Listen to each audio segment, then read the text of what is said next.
These slides cover the first part of Chapter 9, which is about the fundamentals of hypothesis testing. First off, what is a hypothesis? In the context of hypothesis testing, a hypothesis is just a claim about a population parameter. And this is the first important point. When you're doing hypothesis testing, you're always testing a claim about a population parameter, not a sample statistic. Here's a couple examples of claims about population parameters. The mean monthly cell phone bill in this city is $42. Or the proportion of adults in this city with cell phones is 68%. In hypothesis testing, we use what we know about sampling distributions to test claims such as these. The claim that we formally test is called the null hypothesis, or H sub 0. Its logical opposite is called the alternative hypothesis, or H sub 1. Now, an important point here is that we formally test the null hypothesis. That doesn't mean that's the one we're trying to prove correct or incorrect. Sometimes we may actually be trying to find evidence to support the alternative hypothesis. As you'll see as we go through the slides, what we set up as the null hypothesis and the alternative hypothesis is just a mechanical formal setup based on a few simple rules.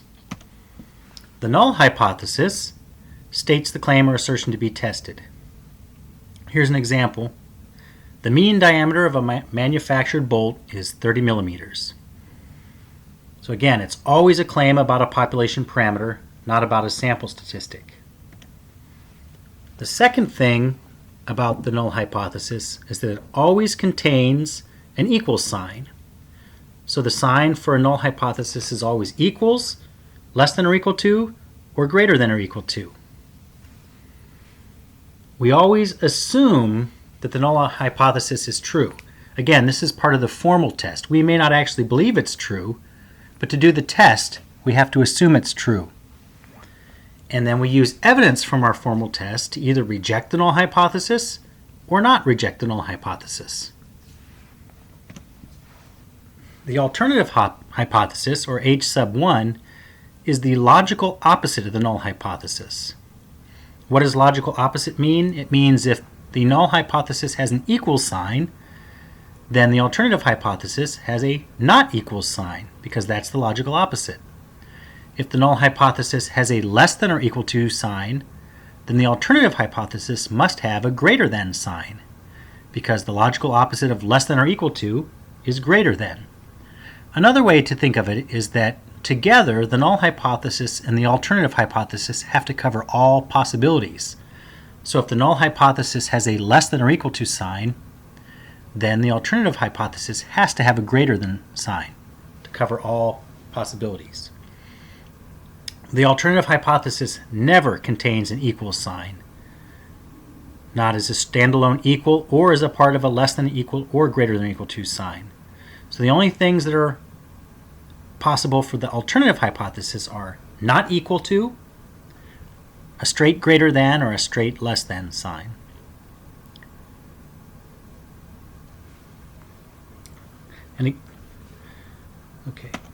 The essence of hypothesis testing. In hypothesis testing, we calculate a test statistic based on a sample, and then compare that test statistic to the sampling distribution that test statistic would have if the null hypothesis were true. Our aim is to see how likely our test statistic on our particular sample is if the null hypothesis were true. If our sample yields a test statistic that would be very unlikely if the null hypothesis were true, then we use that as evidence to reject the null hypothesis and accept the alternative hypothesis. Critical values and p-values. There's two ways to perform hypothesis tests. You can do the critical value approach or the p-value approach. Whichever one you use, you will always come to the same conclusion. What I mean is if you reject the null hypothesis when you use the critical values approach, then if you did the p-value approach on that same setting, you would also reject the null hypothesis. If you fail to reject the null hypothesis with the critical values approach, you would also fail to reject the null hypothesis with the p-value approach. Historically, these two approaches exist because the calculations for a p-value are fairly complex. So critical values approach allows you to use tables and look things up in tables. But nowadays it's easy to do the calculations for p-values in Excel. So I would recommend using the p-value approach unless you're instructed to use one or the other. Both of these approaches get at the basic question of how far away from the null hypothesis population parameter does our sample statistic have to be in order to reject the null hypothesis. For example, if the null hypothesis is that the diameter of the manufactured bolts is 30 millimeters, and we take a random sample of 30 of those bolts, and the mean diameter of the random sample is 29.3 millimeters. Is that far enough away from 30 millimeters to reject the null hypothesis and conclude that no, the average diameter in the population is probably not 30 millimeters? Both of these approaches help us answer that question. In the critical values approach, we set critical values of the test statistic based on the probability we choose for crossing them. So for example, we would say something like, well, if the null hypothesis is true, we have these two critical values, and it's only 5% likely that our test statistic would be less than the lower critical value or more than the upper critical value if the null hypothesis is true. And then if we cross one of those critical values when we calculate our test statistic for our particular sample, then we reject the null hypothesis. That's the critical value approach, and you'll see more detail in slides to come. A p-value approach means we actually calculate the probability. So p in p-value stands for probability. We calculate the probability of getting a test statistic as far away from the one we calculated, or as far away from the mean of the sampling distribution that would occur if the null hypothesis were true, as the test statistic we calculated. So if we calculate our test statistic and it's a certain distance away from the mean of the sampling distribution for that test statistic that would occur if the null hypothesis were true, then with the p-value is what's the probability of getting a test statistic that far or farther from the mean of the sampling distribution for that test statistic that would occur if the null hypothesis were true. Okay, so that's a lot of words. Let's get to some examples. Here is what a sampling distribution of a test statistic would look like. In this chapter, we're dealing with test statistics that follow either a normal distribution or a t-distribution.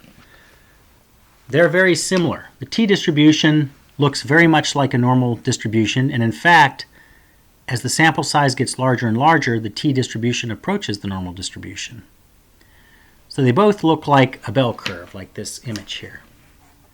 When we calculate critical values, we find the two values in the normal distribution or the t-distribution that a certain percentage of the distribution lies outside of. And this is similar to some of the normal distribution calculations we've learned to do. And we define, when we set the critical values, what that percentage in the blue regions here should be. If we say we want to reject the null hypothesis, if we get a test statistic that's less than 10% likely if the null hypothesis is true, then we would set our critical values so that the region of rejection, the blue region in this image, is 10% of the distribution. The level of significance. That's the probability threshold we choose for our sample test statistic. If the p-value is below that level of significance, we reject the null hypothesis. That level of significance also is the area of the region outside the critical values. So here again, if we set our level of significance at 0.10, we want the area of these two regions outside of the critical values to add up to 10% of the distribution.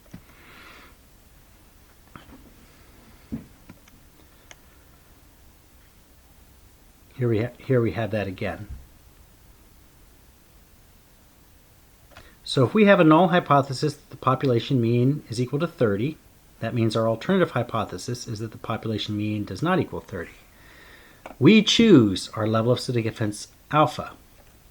If we choose alpha to be 10%, then we set the critical values so that 10% of the distribution lies outside the critical values.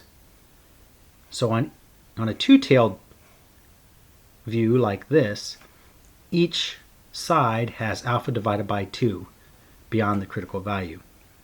Outside of the critical values is also called the rejection region.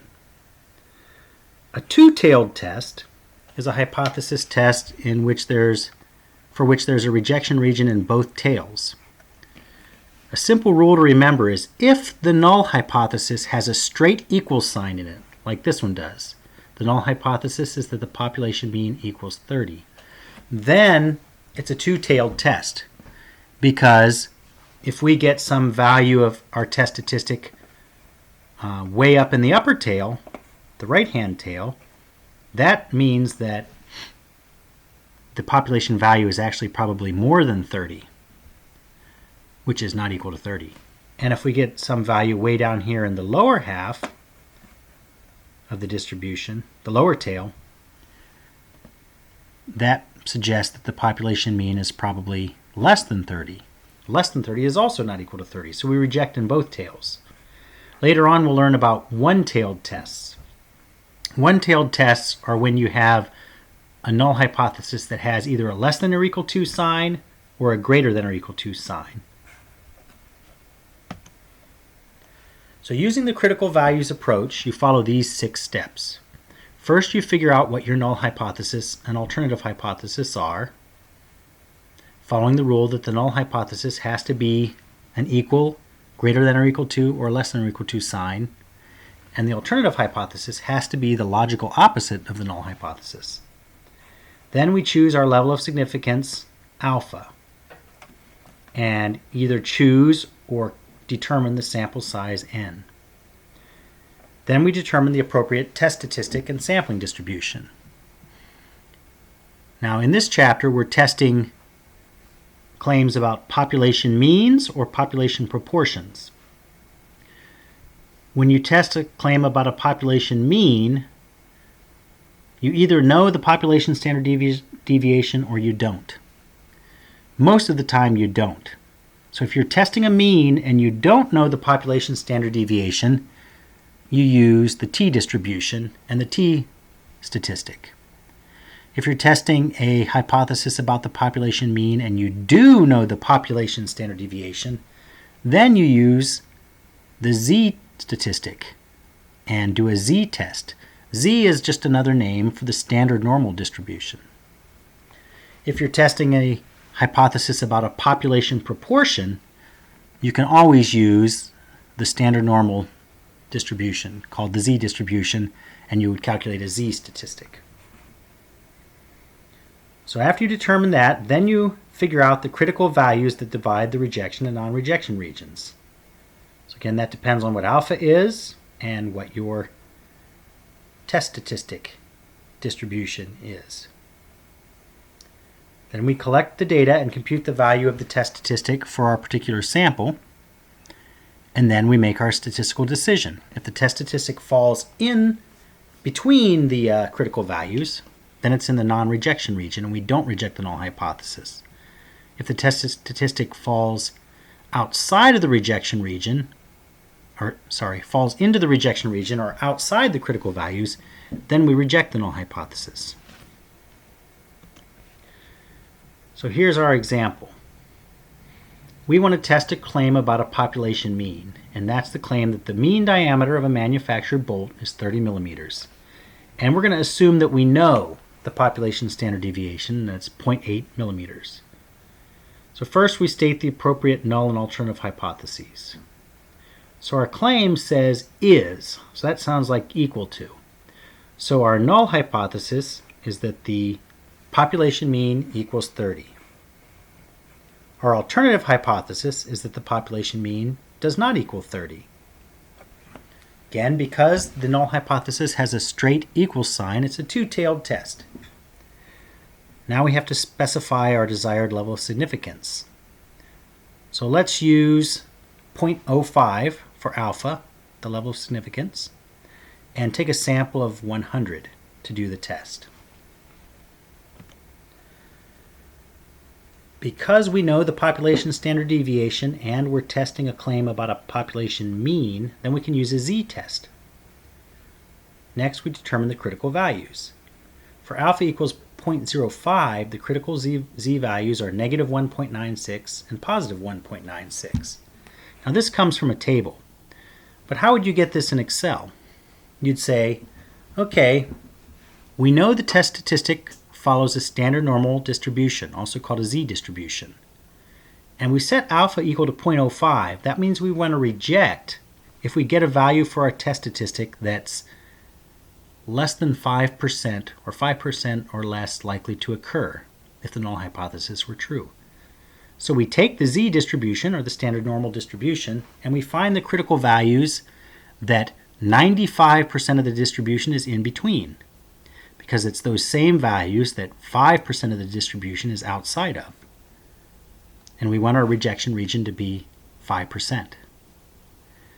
So you can get that from a z-table, or to find the lower critical value, that would be the value from the standard normal distribution that 2.5% of the distribution is less than. So it would be equals norm.s.inv, and then the first parameter would be 0.025, and that would tell you the z-score that 2.5% of z-scores are less than, and it would give you negative 1.96 something. And then you know these distributions are symmetrical, so for the upper critical value you can just take the negative sign off and you get positive 1.96. Or you could do equals norm.s.inv and 0.975 in the parentheses, because for the upper critical value you want the value that only 2.5% of the distribution is greater than. That's the same value that 97.5% of the distribution is less than. Next, you compute your test statistic. And this is the formula for the test statistic. And we get negative 2.0. Negative 2.0 is outside of the range of our critical values. So we're in the rejection region. So we reject the null hypothesis. So there we conclude that there's sufficient evidence that the mean diameter of the manufactured bolt is not equal to 30. So in other words, we're supporting the alternative hypothesis. Let's look at the same scenario, but using the p-value approach. The p-value approach will give us the same result if we use the same level of significance. So we just did the critical values approach and we rejected the null hypothesis. So we're sure to reject the null hypothesis again if we use the p-value approach. So the p-value approach is the probability of obtaining a test statistic equal to or more extreme than the observed sample value. So than the test statistic we got, given that h sub 0 is true.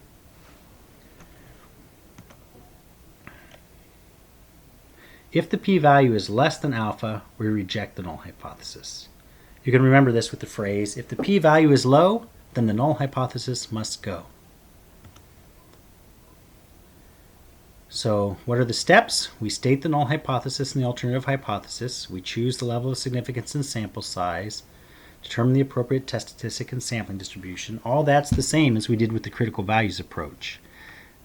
And we calculate the test statistic, which we already calculated when we did the critical values approach. Now we use that test statistic to calculate a p-value. And then we make our conclusion based on the idea that if the p-value is less than alpha, then we reject the null hypothesis. Okay, here's our null hypothesis and alternative hypothesis. Then we're going to use the same alpha and sample size. We know it's a z-test. And remember, we calculated our sample test statistic as negative 2.0.